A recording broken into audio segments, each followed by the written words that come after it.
محمد بن عبد الله وعلى آله وصحابته الطيبين الطاهرين. السيدات والسادة النواب ممثلي الشعب من مختلف المجالس المنتخبة، السيدات والسادة المدراء الولائيين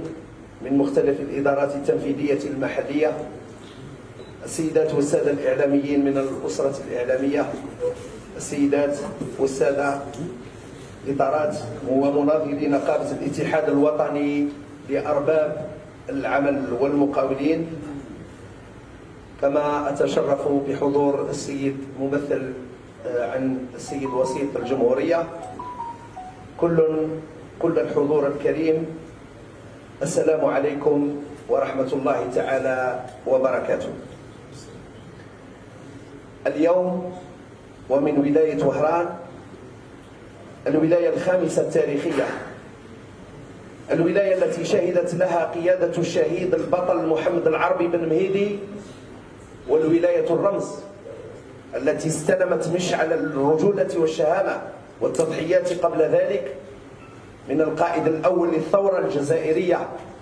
الأمير عبد القادر بن محي الدين. هذه الولاية المضيافة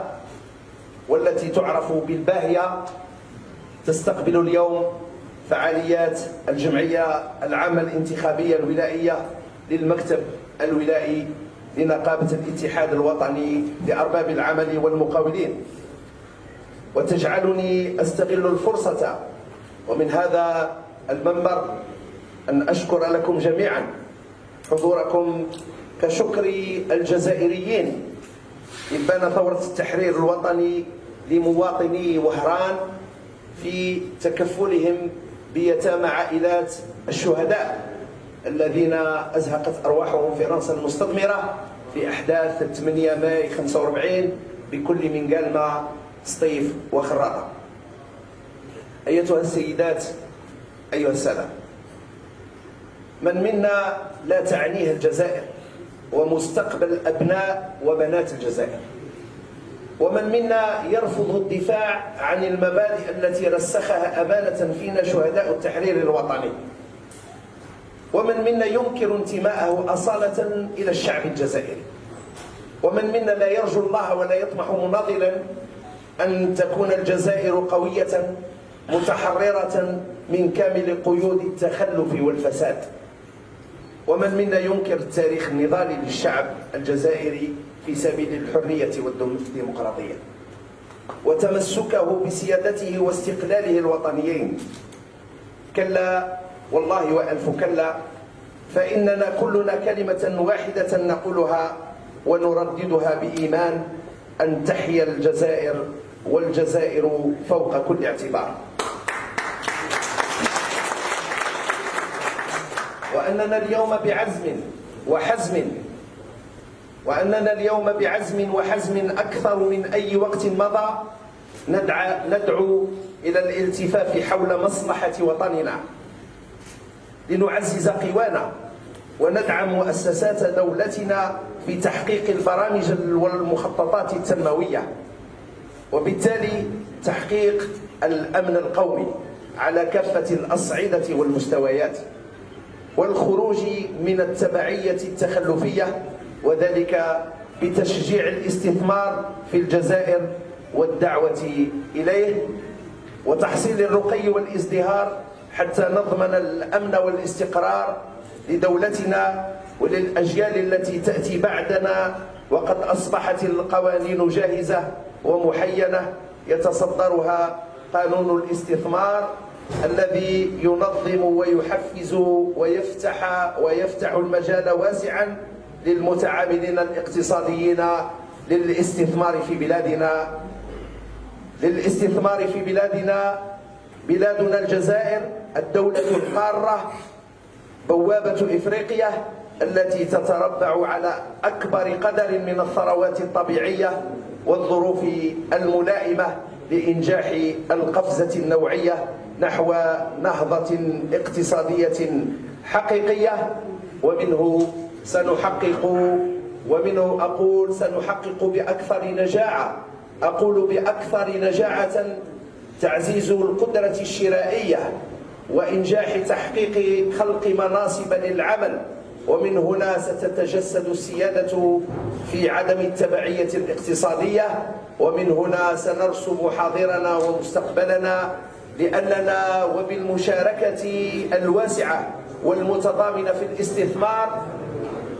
أقول لأننا وبالمشاركة الواسعة والمتضامنة في الاستثمار ستتحقق طموحاتنا ومسعى دولتنا نحو ما حلم به أن يتحقق شهداء التحرير الوطني. إن الرهانات التي تلعب على أوتارها بعض الجهات من الدول العدوة للجزائر وشعبها ساعية في ذلك لإصابة اقتصادياتنا بالتخلف والتقهقر والتبعية والفساد، فإننا نعلنها يقينا أنها ستلقى الإحباط ثم الخسارة ولا تنفع يومها الندامة، وستجد هذه الجهات الجزائر في مواجهتها أقوى من أي وقت مضى، وأن نقابة الاتحاد الوطني لأرباب العمل والمقاولين تتبنى وتدعو في إطار الدفاع عن المصالح العليا للبلاد كل المتعاملين الاقتصاديين إلى تعزيز التلاحم وتأمين المستقبل والعمل بالمشاركة في التنمية المحلية الوطنية لغلق أبواب النوايا السيئة، لا سيما وأن الجزائر تعيش متغيرات من التجاذبات الاستراتيجية في فضائها الإقليمي والدولي، ولا سيما كذلك كما يعلم الجميع وأن الاقتصاد الوطني هو بحاجة ماسة لتفعيل البرامج الاستعجالية التي تبنى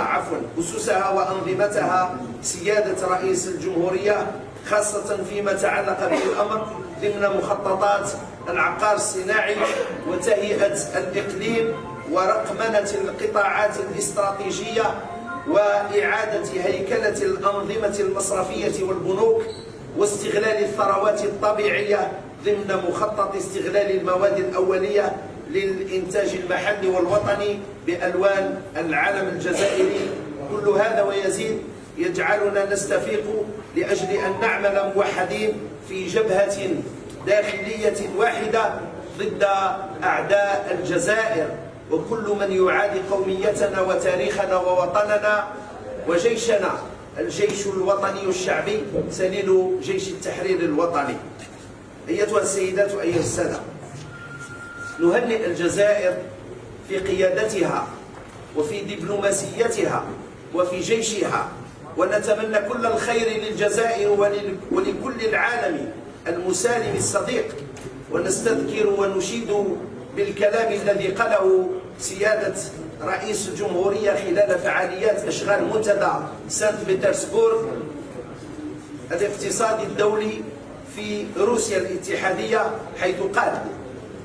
أمنيتنا الوحيدة للبشرية أن تعيش في سلام، وأن الرقي يمس المستضعفين حاليا في العالم، وأن يكون تكامل حقيقي اقتصادي وثقافي بين كل الشعوب في المعمورة. هذا ما قاله رئيس الجمهورية، ونحن نقول لسيادة رئيس الجمهورية: شكرا لك لأنك حافظت على مصلحة الجزائر على كل الأصعدة. شكرا لك يا سيادة الرئيس لأن الجزائريين أحرار وولدوا كذلك وسيبقون أحرار، ولأن الجزائر المجاهدة ستبقى شامخة ورائدة، وسنعمل نحن ومن معنا لأجل تنمية وتطوير وترقية اقتصادياتنا، لأن نكون خير خلف لخير سلف، وأن تكون الجزائر رمزا للحرية والاستقلال، وأن تكون الجزائر رائدا للتطور الاقتصادي وطريق الوحدة الإفريقية وبوابة إفريقيا، وأن يكون الدور الإيجابي للزوايا جامعا وداعما ومكملا كما كان عليه إبان الثورة التحريرية، وأن تبقى الجزائر بلاد الوئام والوحدة ولم الشمل والتسامح لكل الجزائريين الوطنيين إلا من أبى منهم، لأن رسالة الشهداء في أرض الوطن الطاهرة لا ترضى بذلك. شكرا لك يا سيادة الرئيس على تحملك مسؤولية انضمام الجزائر إلى مجموعة بريكس للدول الناشئة اقتصاديا على الرغم من الظروف الجيوستراتيجية والسياسية الصعبة التي يشهدها العالم اليوم. ونحن اليوم نرى باسم نقابة الاتحاد أنه قد حان الوقت الضروري لالتفاف الجزائريين كل حسب انتماءاته وتخصصاته الاقتصادية حول مصلحة وطنهم، وأن تقوم الهيئات العمومية المسؤولة بلملمة صفوف الجميع بالتواضع في جمعهم واستشارتهم وتحفيزهم ودعمهم وإتاحة الفرص لهم، وأن تكون الإدارة في خدمة المتعاملين الاقتصاديين في سياق تجسيد تطلعات برنامج الحكومة الجزائرية. كما أدعو الهيئات المسؤولة من أصحاب المشاريع العمومية إلى تسوية مستحقات المقاولين العالقة حتى نضمن العدالة الاجتماعية إزاءهم وتواصل معيتهم وكسب الرغبة الدائمة منهم في المشاركة ضمن الصفقات العمومية، تتويجا في ذلك لتوسيع دائرة المقاولة في الجزائر وتأهيلها تكنولوجيا. ونحيد بذلك عن عوامل التهميش والإقصاء والبيروقراطية ليقف أرباب العمل والمقاولين كلهم صفا واحدا لدعم تنمية الاقتصاد الجزائري، وأن مبدأ جزائر الأمس سيبقى هو مبدأ جزائر اليوم وجزائر الغد، وأننا كلنا نعلنها يقينا وللعالم قاطبة أن تحيا الجزائر، تحيا الجزائر، تحيا الجزائر، والمجد والخلود لشهدائنا.